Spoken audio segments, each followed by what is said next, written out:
Nasceu em Carangola, Minas Gerais, mas se tornou cidadão da Bahia e do Rio de Janeiro. É ator, autor, produtor, diretor e humorista. Mas para ele, a arte é coisa séria. A nossa entrevista de hoje é com Bem-vindo Siqueira. Bem-vindo, você nasceu em Minas, mas o início da sua carreira foi no Rio de Janeiro. Como é que foi esse início? Foi quando menos esperava, foi inesperado. Eu nunca pensei em ser ator, nunca pensei em fazer teatro ou artes cênicas. Eu tinha 18 anos, morava na Ilha do Governador, no Rio de Janeiro, em 1966, já 2 anos da ditadura militar. Nós tínhamos uma base de patriotas, de jovens militantes lá. E cada vez que a gente reunia num lugar, 18 jovens juntos, chamava a atenção da polícia. Então, um velho militante do tempo da ditadura do Getúlio, ele nos aconselhou, forma um grupo de teatro. Porque se a polícia chegar, vocês estão ensaiando. Então, nós fizemos um grupo de teatro, era eu, o Reinaldo Gonzaga, o Gonzaguinha, a Lia Maria. E montamos uma peça chamada Joana e Flor e Outras Histórias. Estreamos na Ilha do Governador, viajamos várias cidades do Brasil. Quando chegamos em Aracaju, fomos todos presos por causa de um atentado ao Costa e Silva lá em Pernambuco.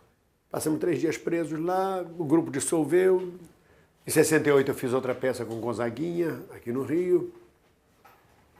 Mas eu não queria fazer teatro, eu queria fazer a revolução, eu queria o socialismo, derrubar a ditadura, fazer o socialismo, isso tudo que a garotada radical hoje quer.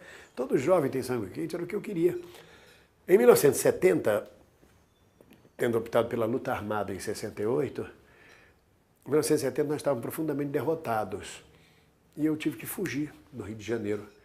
E me escondi em São Paulo e me entrei num grupo de teatro, eu já tinha feito algum teatro, e saí viajando pelo Brasil com a peça O Assalto. Viajei por 100 e tantas cidades brasileiras, até que cheguei em Salvador, me encantei com Salvador. E havia lá um diretor muito bom, muito político, que era o João Augusto Azevedo. Me convidou para ficar lá fazendo teatro popular com ele, eu aceitei, era ditadura, estava tudo tão escuro, tão sombrio nesse país, que qualquer lugar onde você pudesse se esconder era a melhor coisa. Eu sempre digo que os comunistas ricos, com todo respeito, se exilaram em Londres, Paris, Roma, e eu, como era pobre, me exilei na Bahia. Pedi asilo no ônibus que ia passando. Eu fiquei 15 anos na Bahia, e trabalhando como ator. Foi quando eu comecei a virar ator, realmente, por acaso, de forma inesperada. Mas você chegou a ser perseguido pela ditadura? Muitas vezes. Eu fui preso, detido umas 5 vezes. Em 78 ainda, eu sofri um processo de vandalização, digamos assim. Eu respondi um inquérito absurdo, uma coisa kafkaniana na Polícia Federal de Brasília, que durou 1 ano e que me enlouquecia, porque ninguém dizia o que era, por que eu estava sofrendo aquilo. E eu entrei em depressão. Foi muito ruim, mas foram 5 vezes. Não cheguei a ser torturado fisicamente. Eu sempre tive um grande jogo de cintura, muita sorte. O que cria depois uma síndrome de eu não fui torturado. E você acaba se torturando durante a vida para compensar não ter sido torturado. Por que meus amigos foram torturados? Por que meus amigos morreram e eu escapei? Essa síndrome é uma síndrome muito clara em psicanálise. E aí você começa a se sabotar, a torturar a você mesmo para poder compensar, para poder ficar solidário àqueles que foram torturados. Isso foi um pouco da minha vida, essas 5 detenções, desde o Rio a Sergipe, a Bahia, mas eu nunca parei realmente, foi o que me manteve vivo. Você utilizava o riso, a alegria, a comicidade. Você tem uma história curiosa de uma fuga no ônibus. Meu psicanalista diz que o que me salvou e me salva é sempre o meu humor. Talvez eu levasse tão a sério, eu não tivesse sobrevivido. Por exemplo, a Beth Mendes, a companheira Beth Mendes, a atriz e ex-deputada. Quem trouxe ela para o Partido Comunista fui eu. Ela tinha 15 anos, eu tinha 16 anos, 17 anos. A Beth sempre foi turrona. Quando eu disse, vamos cair fora, a Beth disse, não, eu vou ficar na luta. Ela acabou sendo presa, torturada, Deus livre e guarde, eu estar rindo disso.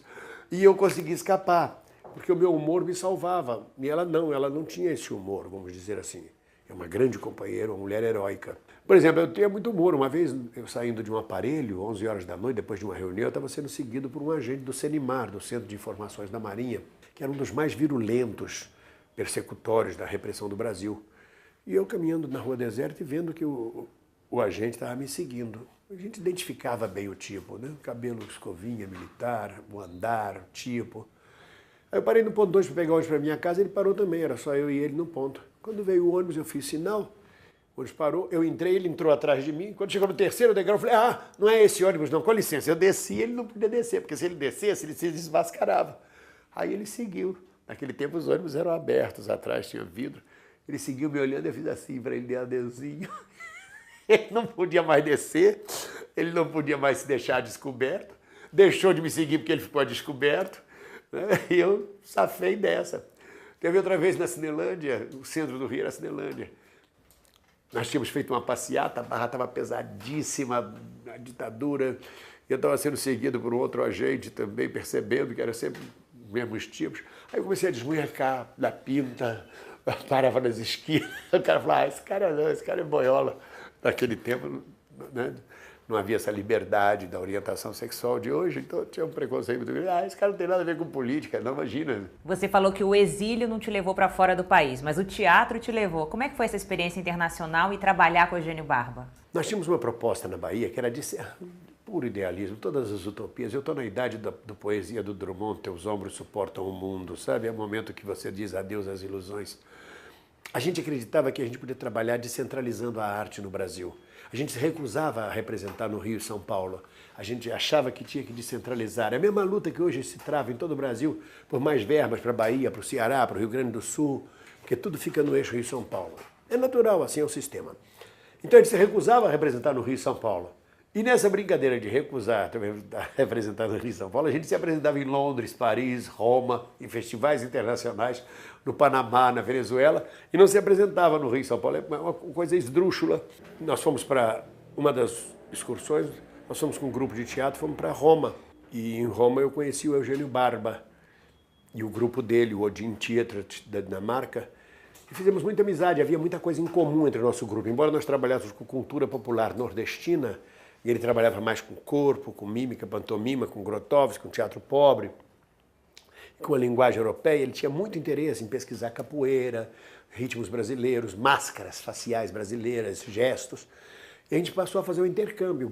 Gente dele vinha para o Brasil, ficava na nossa casa, na Bahia, aprendendo capoeira, aprendendo candomblé, esses ritmos, e a gente mandava gente nossa para ele na Itália, para aprender também as técnicas com ele. Então a gente foi muito amigo, trabalhou bastante tempo junto. Também com o Jean-Louis Barrault, em Paris, no Teatro d'Orsay, grandes nomes da dramaturgia internacional. Uma vez eu contei isso para o Jorge Doria, falando com quem eu tinha trabalhado, porque a gente é comediante e santo de casa não faz milagre, quer dizer, ninguém é profeta na sua própria terra. E o Doria ouviu, no dia seguinte o Doria, com aquele humor dele, acordou e falou assim, eu sonhei que o Bem-vindo tinha me dito que tinha trabalhado na Europa com Eugênio Barba e Jean-Louis Barrault. Olha que loucura! É claro que eu trabalhei. Foi uma experiência muito boa, porque o mito você não pode ver de perto. Quando você vê o mito de perto, você enjoa. Você diz, eu tinha tantos ídolos, tantos mitos, quando eu via de perto, é tão humano, é tão bobo, é tão babaca.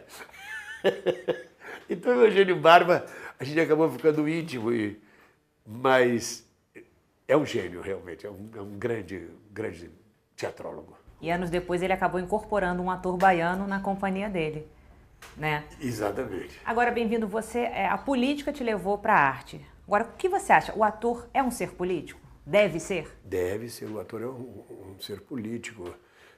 Tem um livro do Jean de Vignot chamado Sociologia do Comediante, porque o francês chama qualquer ator de comedian, né? Um comediante.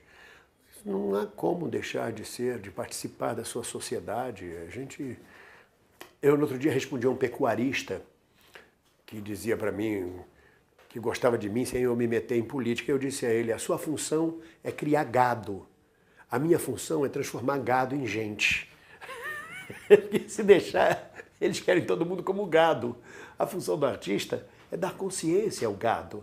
É o gado saber a força que tem nos quadris e que tem nos chifres. Eu acho que essa é a função da gente. A época não está muito para isso. A época está para musicais americanos, para costumes. É um momento mundial, é um momento que rola no mundo inteiro. Nós saímos do épico, do epopeico e caímos nos costumes. Hoje vale mais a fofoca com a vizinha como tema de teatro, vale mais as questões individuais, oh meu Deus, vale mais o trivial do que você discutir a nacionalidade, a internacionalidade, a globalização, os temas mais prementes. Mas é um momento, é conforme o momento da economia mundial, isso muda. Você criou o Sindicato dos Atores da Bahia. Qual a importância do sindicato naquela época e hoje? Qual o papel que deve ser do sindicato? Os sindicatos hoje, como os partidos políticos, como a maioria dos políticos, como o discurso político, como diversos tipos de instituições formais, como a Academia Brasileira de Letras e outras coisas, perderam todo o sentido no mundo de hoje. ficaram profundamente ultrapassados, não aglutinam, não mobilizam, estratificaram, envelheceram, não trazem nada de novo, inovador. Hoje eu acredito muito, eu gosto muito do Noam Chomsky, do filósofo Noam Chomsky. Eu acredito muito na participação social da comunidade, da sociedade, na formação espontânea que aos poucos vai gerando uma saída para a crise sistêmica que o mundo vive. O sindicato ainda é importante para regular as relações de trabalho. Hoje as empresas precisam muito mais do sindicato dos trabalhadores para poder ter diálogo, canal de conversação, do que antes, quando o sindicato era efetivamente um órgão de luta e que se batia frente a frente com as empresas. Hoje o que o sindicato faz é negociar salário. A luta dos trabalhadores, qualquer que seja, trabalhador braçal ou trabalhador intelectual, vai muito mais além do que salários. Vai por mobilidade urbana, vai por esgoto, vai por questões sanitárias, vai por saúde, ela vai por cultura, educação, participação social, democracia, socialização, e isso o sindicato fica parado. Na época foi muito importante. Na época, nós criamos, junto com a Wanda Lacerda, no Rio de Janeiro, e a Lélia Abramo, em São Paulo, a primeira intersindical brasileira. Nós estávamos na ditadura e o Lula e o pessoal do ABC precisavam criar uma intersindical metalúrgica. Intersindical significa os sindicatos de várias regiões da mesma categoria não conversam mais com a confederação. Eles se reúnem entre si. Isso vazava, passava por cima do estabelecido na ditadura pelo Ministério do Trabalho. Mas eles não tinham força, porque se operários fizessem aquilo, estava tudo preso. Mas os artistas podiam fazer. Nós éramos quase que intocáveis. Então nós criamos a primeira intersindical brasileira, foi a Intersindical dos Artistas, que abriu o caminho para a Intersindical Metalúrgica do Lula e do pessoal do ABC. Mas nessa época a atividade do artista já era regulamentada? Porque você brigou para que o artista virasse profissão. A sua carteirinha, inclusive, é número 1, não é isso? Sem nenhum preconceito, nós éramos prostitutos, éramos michês, e com todo prazer também. Mas a gente tinha uma carteirinha azul tirada na Polícia Federal, na mesma fila que as prostitutas, que os michês, que os vagabundos todos do Brasil, que eles consideravam marginais. O artista ia lá. A Lercy dizia, perguntavam a gente, tem doença venérea? Não sei o quê. E uma luta longa dos artistas começou com o Fred, o palhaço Fred, foi um dos precursores dessa luta na década de 50, uma luta muito longa dos artistas pela regulamentação da profissão, que afinal nós conseguimos, tendo por relator o deputado Álvaro Valle, em 1978, a Lei 6533, que regulamentou a nossa profissão, porque a própria emissora de televisão, a Platinada, tinha interesse de regular as relações trabalhistas, é isso que eu falo. O patrão hoje tem necessidade do sindicato, da relação, para o diálogo, para botar ordem no sistema. Então ela própria estimulou, permitiu que afinal a gente regulamentasse a nossa profissão, mesmo com concessões aqui e ali. Por isso que eu digo concessões, a lei diz, por exemplo, que nós só podemos trabalhar 6 horas por dia com 2 horas de hora extra. E aí tem uma brecha que diz assim, 6 horas efetivamente trabalhadas. Quer dizer, eu posso passar o dia dentro de uma emissora, se eu não gravar, eu não trabalhei. Essa brecha. Que é o que acontece muito, né? Que acontece muito. Mas nós conseguimos a regulamentação da profissão e naquela época, por ter sido um dos que formaram a lei de regulamentação, o próprio Ministério de Trabalho da ditadura teve que me dar por praxe, a praxe deles, o registro número 1 da Folha 1, do livro 1 do registro profissional. Eu ganhei isso, a Wanda Lacerda também ganhou e a Lélia Abramo também ganhou. Como as duas são falecidas, fico eu carregando essa bandeira aí de número 1 da Folha 1 do livro. Todo mundo pode pensar assim, o Fagundes, o Global tal é que é o número 1. Não, não é não. Tem mais coisas além da Globo do que a Van Filosofia.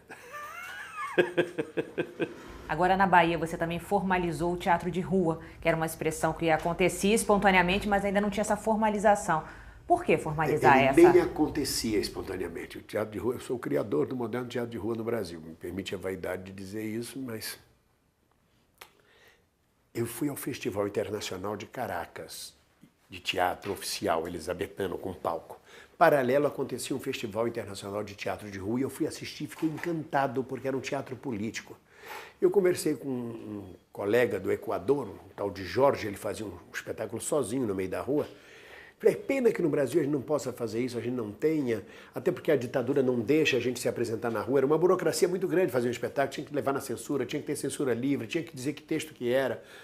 Ele falou, mas vocês têm teatro de rua no Brasil já? Eu falei, como? Os camelôs. Ele ainda falou, lá em Salvador, na Rua Chile, os camelôs da Rua Chile, aquela gente toda que encosta para ver o camelô falar, aquilo é teatro de rua. Então, a partir dessa técnica do camelô, sem iluminação, no mesmo nível da plateia. Eu criei o Moderno Teatro de Rua na Bahia em 1977. Fizemos questão de estrear no dia 1º de maio, Dia dos Trabalhadores, na Praça da Piedade, que é onde foram enforcados os líderes da Revolução dos Alfaiates. Era muito simbólico tudo.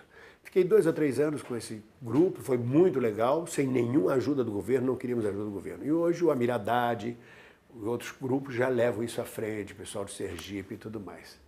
Apesar de todo o seu posicionamento político, quando você voltou para o Rio, você acabou fazendo muitas comédias. Você chegou a ser considerado alienado, ser xingado de alienado? Não, porque as comédias que eu fazia o que hoje chamam de stand-up, fazia show de humor, eles eram políticos. O primeiro que eu fiz chamava-se Me Segura que eu vou dar um voto. Foi a primeira eleição para governador.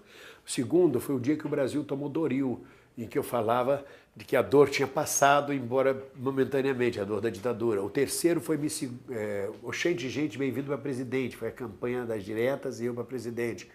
Fiz muito show político. Depois fiz as comédias. E mesmo nas comédias eu sempre improvisava e colocava as questões políticas.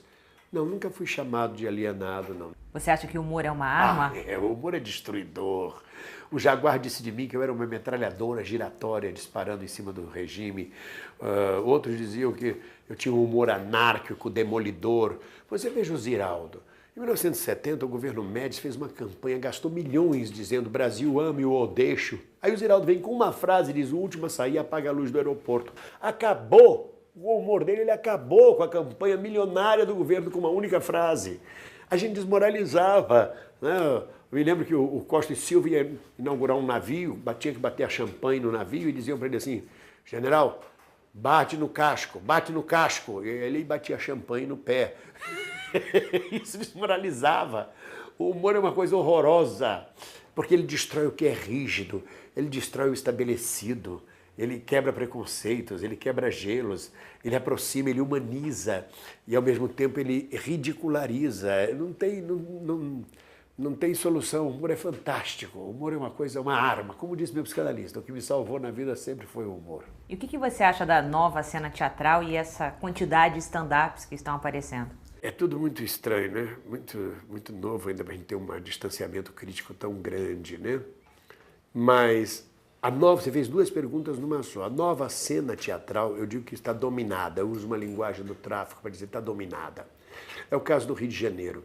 8 ou 9 empresários, no máximo, recebem 15 milhões, 20 milhões para montar musicais americanos em teatros já estabelecidos, do estabelecimento, localizados no mesmo bairro, entre a Gávea e o Leblon, com os mesmos atores viciados que eu digo são as mesmas caras e tal. E agora então pegou a mania de centenário de quem ano que vem? Centenário de Carmen Miranda? Vamos fazer um musical sobre Carmen Miranda, vamos captar dinheiro. Então recebem 15 milhões, 20 milhões, porque as empresas dão, porque não compromete nada aquele musical, não tem palavrão, não tem questão, não tem discussão. Mas dominado, porque em volta desse pequeno núcleo de teatro, que eu chamaria de teatro burguês, tem 800, tem 1000 grupos alternativos nos bairros, nas associações, nos clubes, nas igrejas, fazendo teatro, sem nenhum apoio do governo, na maioria das vezes, nem do governo federal, nem estadual, nem municipal, nada, e fazendo teatro e questionando. Agora mesmo eu fui ontem a Nova Iguaçu, tem um grupo lá que montou um espetáculo chamado Construção, com frases a partir de Karl Marx. Eu enlouqueci, falei, mas onde o Marx tem alguma dramaturgia? Onde que o Marx pode interessar alguma coisa que ele disse? Não, nós encontramos frases. Então, eles colocam uma questão de poceiros de Nova Iguaçu com frases de Marx. É uma garotada fazendo espetáculo. Essa turma que faz esse teatro convencional nem toma conhecimento deles, mas eles dominaram, eles estão dominados, estão cercados. Então essa é a nova cena teatral brasileira, isso acontece em todo o Brasil.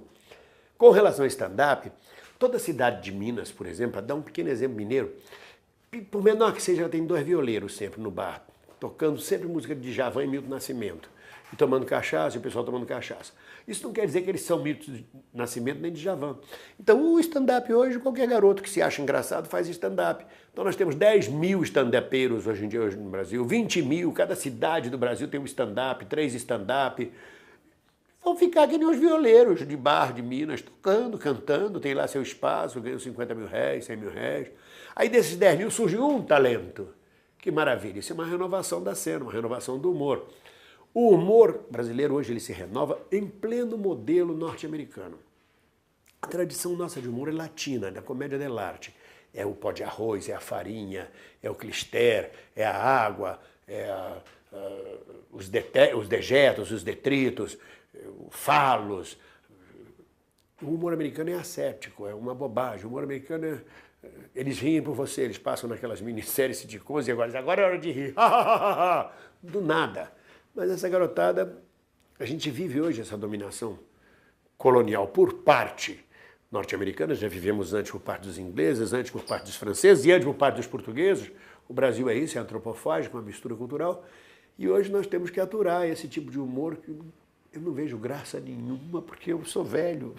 A minha origem é latina, eu gosto do humor dos Trapalhões, da Dercy Gonçalves, do Castrinho, do Costinha. Gosto do humor circense, do humor latino, do humor ibérico, do humor que vem de Portugal até a Itália, da comédia francesa, da comédia dell'arte. Mas é o momento, né? Entra lá de sandália, de chinelo, de bermuda, um total desrespeito ao público, eu acho desrespeito. Bem simples, aí fala, ai, cara, não precisa nem ter articulação, fala qualquer coisa, então dá. Porque as redes sociais trouxeram isso. O meu umbigo é mais importante que o umbigo de todo mundo. Já notou que na rede social todo mundo é feliz? Todo mundo é maravilhoso e todo mundo briga com todo mundo, sou eu. Então é a mesma coisa, essa garotada vai para lá falar do seu umbigo. Comi um cachorro quente ontem, mas o cachorro estava frio. Aí todo mundo... Porque nós estamos vivendo a época dos costumes e não a época da epopeia. Nenhum deles consegue falar da nacionalidade, da construção de uma nação. Nenhum deles consegue falar temas mais profundos, porque não estão em pauta, porque não estão em voga. Agora, do teatro para a TV, como é que foi o seu início na TV? Eu me recusava a fazer televisão, até porque eu tinha marra com a única emissora que fazia novela, porque ela apoiou o golpe militar, apoiou a ditadura, continua apoiando o que há de mais reacionário, de mais estúpido no país e de mais antipopular, mas isso é um outro assunto, não é para aqui, não quero ferir suscetibilidade de ninguém que tenha interesses. Mas eu não queria fazer, eu era um homem de teatro. Depois de 26 anos de profissão, um dia eu disse aqui em casa para minha mulher, daí se me chamasse para fazer uma novela, eu aceitaria. O inconsciente falou. Falei isso de noite, meio-dia me ligaram. Menino, o seu Paulo Biratã quer falar com o senhor. Eu nem sabia quem era Paulo Biratã. Falei, pois não. A minha mãe falou, quem é? Eu falei, um tal de Paulo Biratã. Falei, eu já ouvi o nome desse cara. Era o Paulo Biratã da Globo. Ele falou, quer fazer uma novela, bem-vinda? Falei, quero. Tinha falado na noite anterior. Então vem pra cá. Eu não sabia nem onde era a porta da Globo. Falei, eu tenho que levar minha mulher ao médico e vou para aí depois. Aí cheguei lá, procurei onde era a porta, entrei, procurei por ele, em pé mesmo no corredor, ele me olhou e falou, tá bom, vai lá preparar figurino, você vai fazer um mendigo, um bafo de bode, um tieta, vai lá preparar o figurino enquanto a gente prepara o seu contrato e tal. Aí eu fui, escolhi meu figurino, meu cabelo, meu tipo como eu queria, estreiei sem nem imaginar o que era aquilo, o que significava, e foi um sucesso estrondoso. O personagem estava destinado a 1 minuto por semana para entrar, e acabou praticamente tomando a novela, a tal ponto de transformarem o personagem num falido pastor evangélico, tiraram minha roupa, tiraram o jeito, ficou alcoólatra, bêbado, de tanto, porque senão ele mudava toda a estrutura da novela. Foi um grande sucesso, um grande sucesso. Esse apartamento que nós estamos hoje eu comprei com o dinheiro do sucesso, não do salário. O salário é muito ruim, mas com o dinheiro do sucesso, dos shows que eu fiz pelo Brasil por causa do sucesso do personagem. Você criou personagens marcantes, como o Bafo de Bode que você acabou de citar. Como é o seu estilo de criação? É uma coisa mais intuitiva ou você tem uma linha que você segue? Olha, eu descobri no correr dos anos que ou você tem um personagem dentro de você ou não adianta. Quando você vê um ator estudando para o personagem, eu vou fazer uma tuberculosa, eu estou há 3 meses frequentando o hospital de tuberculosos e convivendo e estudando sobre tuberculose, está errado, é porque não tem o personagem dentro de si. Vai fazer um personagem técnico, vai fazer o correto, e não vai brilhar.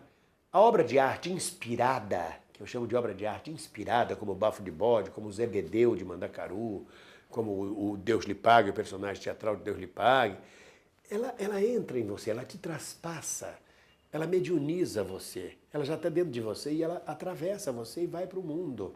Quando vocês têm que se debruçar em livro, voltar para Stanislavski, para Brecht, para Grotowski, para tentar entender um personagem, ficar fazendo pesquisa, é porque você não entendeu o personagem, vai fazer bem, vai fazer corretamente, mas não vai fazer inspirado, não vai transcender, não vai acontecer o milagre maravilhoso como Fernanda Montenegro em Central do Brasil, por exemplo. Aquilo é um momento de obra de arte inspirada, aquilo só acontece uma vez ou outra.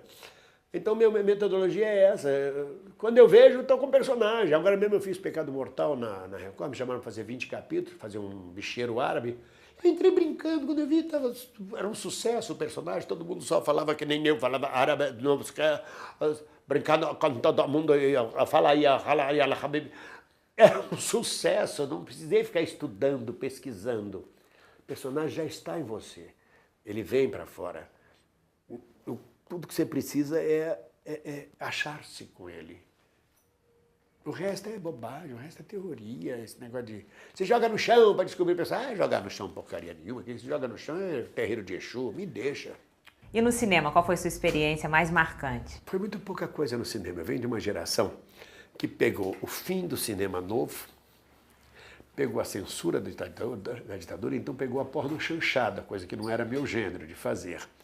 Quando acabou a pornochanchada e acabou a ditadura, veio só produções globais, digamos assim. Como não era global exatamente, eu nunca fui chamado para muitas produções. Se você olhar, a maioria dos filmes são os globais, os globais, os globais. Como eu já há muito tempo deixei de ser global, agora sou universal, eu brinco com isso, que agora estou na Record, deixei de ser global, sou universal, muito pouca experiência com cinema. Eu fiz uns 5, 6 ou 7 filmes. Fiz um filme que me agradou muito, foi Amores Possíveis, da Sandra Werneck. Eu fiz uma figuração, fiz um porteiro do cinema. E o Chechel, na época, disse que eu e a Marília Pêra éramos a figuração mais cara do Brasil. Mas o Silvio Darrim, cineasta, que tinha militado comigo na luta armada, eu com ele, a gente há anos não nos víamos, tinha me convidado, quando a gente se reencontrou, venha fazer, eu faria qualquer coisa junto com ele, eu faria qualquer coisa para resgatar a nossa relação do passado. E aí eu fui fazer Amores Possíveis, eu não digo uma palavra, faço um porteiro apenas, ninguém entendeu o que eu fui fazer ali, mas é uma questão de sentimento.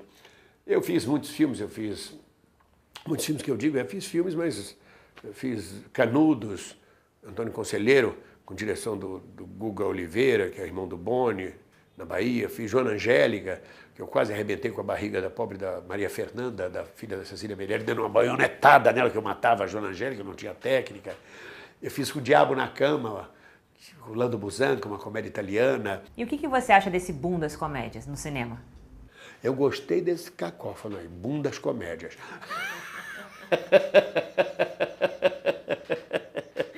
Eu acho exatamente isso, boom das comédias. Bundas é uma coisa muito boa, a gente se distrai, todo mundo gosta, e as comédias agradam. Elas trazem público, trazem bilheteria. As comédias trazem público, trazem bilheteria. É muito importante isso. Nós tínhamos a chanchada, onde o Oscarito lotava cinemas, onde o Mazzaropi lotava cinemas, onde o Anquito lotava cinemas. E esses infelizes desses intelectuais, desses críticos, desse pessoal de gabinete, dizia isso é porcaria, isso é chanchada, e acabou destruindo o cinema brasileiro, que era uma indústria que dava emprego. Não foram só eles, teve outras condições econômicas. Agora parece que aprenderam que é importante o mercado, que é importante a gente construir mercado. A gente produz muito pouco filme no Brasil, produz 100, 120 filmes, a Índia produz 10 mil filmes, 7 mil filmes, a Argentina produz filme à beça, a gente não produz quase nada. Então acho muito importante esse momento do boom das comédias. Bom, estamos vivendo uma época, vamos dizer assim, com a democratização da mídia. Você utiliza bem isso, você já escreveu um livro, você tem um blog que você escreve. Você acha que o riso, com toda essa liberdade, vamos dizer assim, o riso ainda incomoda? O riso incomoda, sim, ninguém pode rir. Você olha para um general e começa a rir, diz, o que é que você está rindo? Olha para um velho rígido e diz, o que é que você está rindo? Olha para a sua professora e diz, o que é que você está rindo? Você não pode rir. Isso vem desde Aristóteles, vem do romance O Nome da Rosa. Porque uma pessoa que ri é capaz de rir de Deus, e de Deus não se ri, do poder máximo, da dominação, da colonização, que é Deus. Não se ri, não se pode rir. O riso incomoda, sim.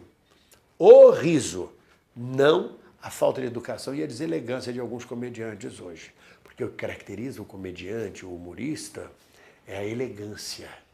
Tudo você pode dizer, desde que seja dito com elegância.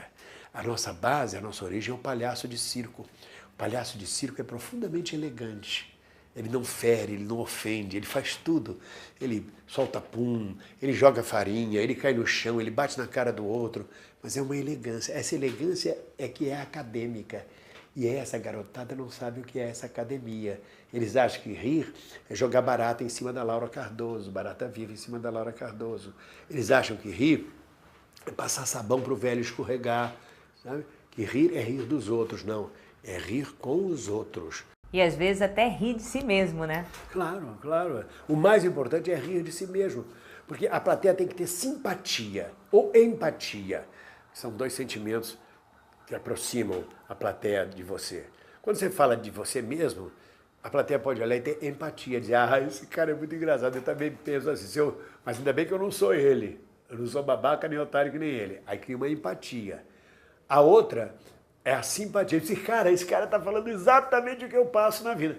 Isso é o que aproxima a plateia. Senão você se torna antipático. Dizer, por exemplo, que uma mulher que faz aleitamento materno, porque ela tem leite sobrando, é uma vaca, é você ofender e criar um problema social gigantesco que só faz ofender, que só faz agredir. Isso não é humor. E aí entra também a questão do politicamente correto, né? Que está tão em voga hoje em dia. É um saco. Isso é coisa mania de estadunidense, de norte-americano, do politicamente correto. Tudo é politicamente correto, tudo é politicamente... O humor aproxima as pessoas. Porque a gente ri de tudo que é estranho. E depois que você ri, você assimila o que é estranho. E o que é estranho passa a ser humano como você. Se você não pode falar de determinada coisa, você joga essa coisa num gueto, você joga essa coisa numa penumbra, num lugar de sombras, de trevas, onde ela vira tabu e mito e deixa de ser humana. Não, uma coisa é a grosseria, outra coisa é você poder falar de tudo com elegância, outra coisa é o racismo, outra coisa é o preconceito, humilhação do ser humano. Mas o politicamente correto é um saco. Tá bom, bem-vindo. Muito obrigada pela sua entrevista e a sua elegância. Obrigado.